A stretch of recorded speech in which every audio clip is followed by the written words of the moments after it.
Ladies and gentlemen, welcome to the Mailbox for the 23rd of July 2012. My name is TotalBiscuit, bringing you your daily dose of community interaction, gaming discussion, and all that good stuff. You can email in mailbox at cynicalbrit.com, that's mailbox at cynicalbrit.com, with topics for future shows. The game in the background is Awesome Naught, so we're going to do something a little bit more quick-fire today. I think they're focusing on one question, probably results in a little bit of rambling.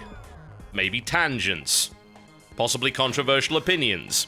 First email comes in from Valorn that says, while browsing the Steam subreddit this morning, I came across a thread discussing the daily deal for Arma 2 and what the users of the Steam subreddit thought about it. I thought I would see many users saying this 40% off sale was a pretty good deal for a game that has received a popularity boost from the DayZ mod. What I found instead was a veritable boatload of complaints about how 40% off is simply unfair and downright greedy. This absolutely blew my mind. The posters in the thread had plenty to say about how the developers on Arma 2 are greedily milking their sudden time in the spotlight to make as much money as possible. Some people tried to rationalize why they were deserving of a 75% off sale, stating you realize the game itself isn't very good, buggy, frustrating interface, and poorly optimized. And if a third-party mod hadn't caused it to explode in popularity, it'd be on sale for $5 or less, right? I was considering giving it a shot, but 40% off really stinks of naked greed to me. I don't think they realize how much more revenue they get if it was 75% off. Close quote. I was hoping to get your opinion on this kind of gamer logic and how it developed in regards to sales from Steam and other digital distribution platforms. Well, I mean, it's gamer entitlement, isn't it, honestly? The problem is, I suppose, when you give gamers a bunch of 75% off sales all the time, that's actually what they expect.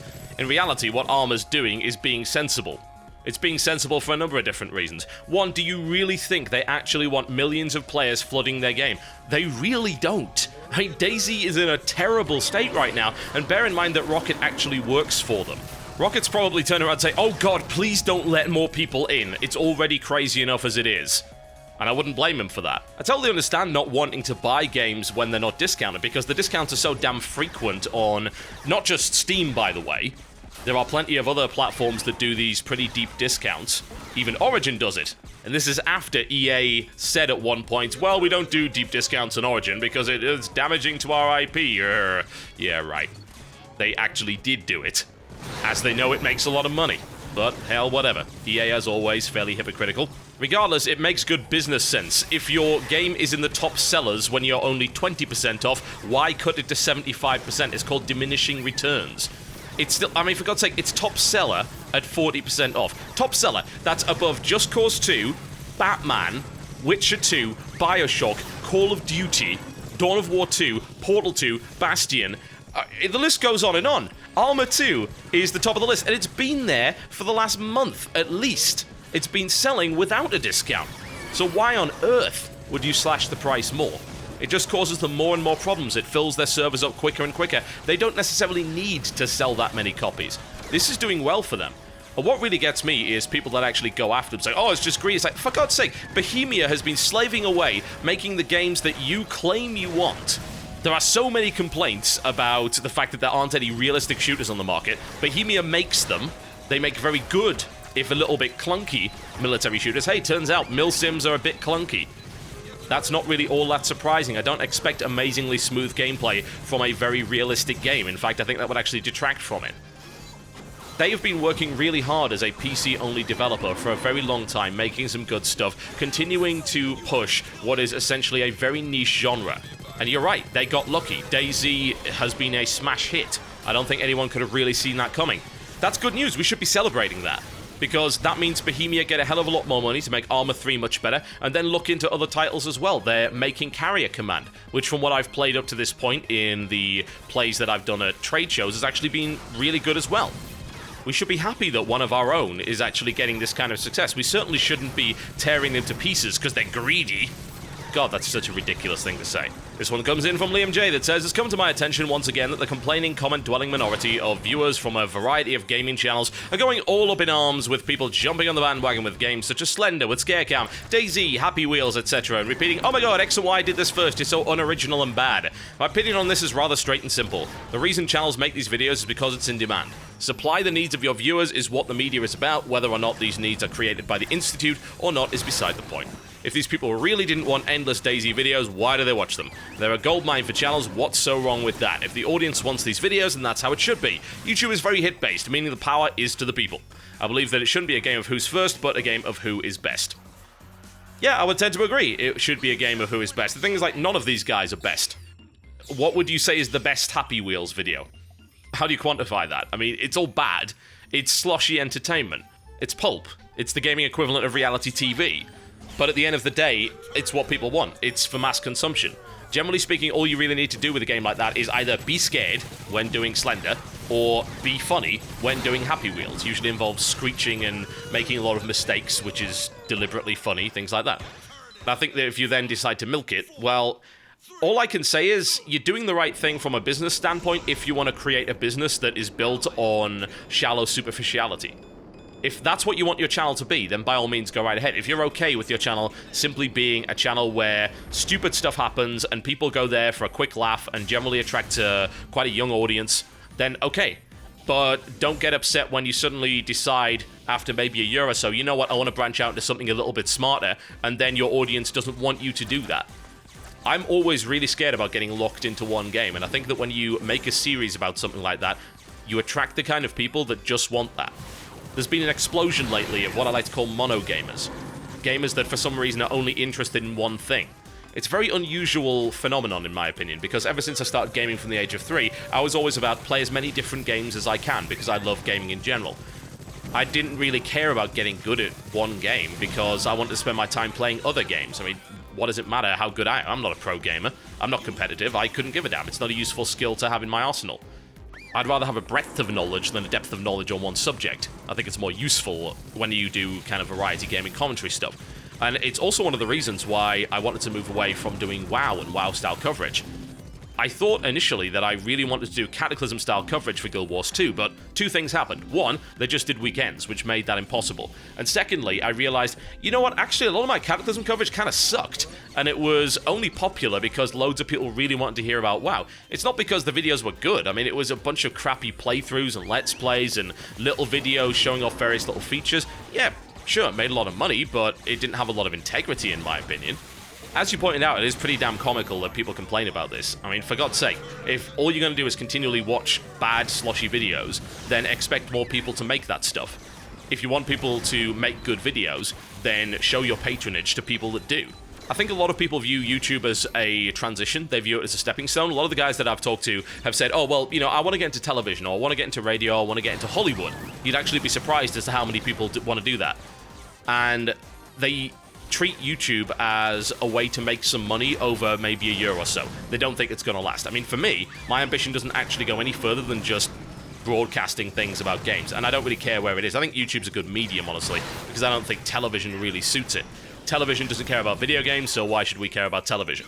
As a result, they'll build a really big fan base on the basis of easy stuff that they know will actually get them where they want to go quickly, and then most likely they'll end up abandoning it. I think a lot of the guys that are doing this kind of stuff now, they probably won't be around in a couple of years, because either people get sick of them, or they'll get sick of doing the same schlocky thing over and over again, want to move on to something else, and their audience won't let them. I certainly can't blame them for wanting to make a quick buck over the course of a short period of time, though. I mean, it is a gold rush at this point, so why the hell not? This one comes in from Richard that says, Activision revealed that they will be creating a first-person shooter game based on The Walking Dead. The announcement comes after 2 episodes of Telltale Games' version of The Walking Dead were released, and from what I see, they were well received and highly acclaimed. I would like to hear your thoughts on Activision's announcement, or whether you think they're jumping on the bandwagon or not. Also, I would like to hear your thoughts on developing games based on TV series. They can work, unless of course they happen to be Game of Thrones. Oh god, Game of Thrones is a book! Yeah, we get the idea.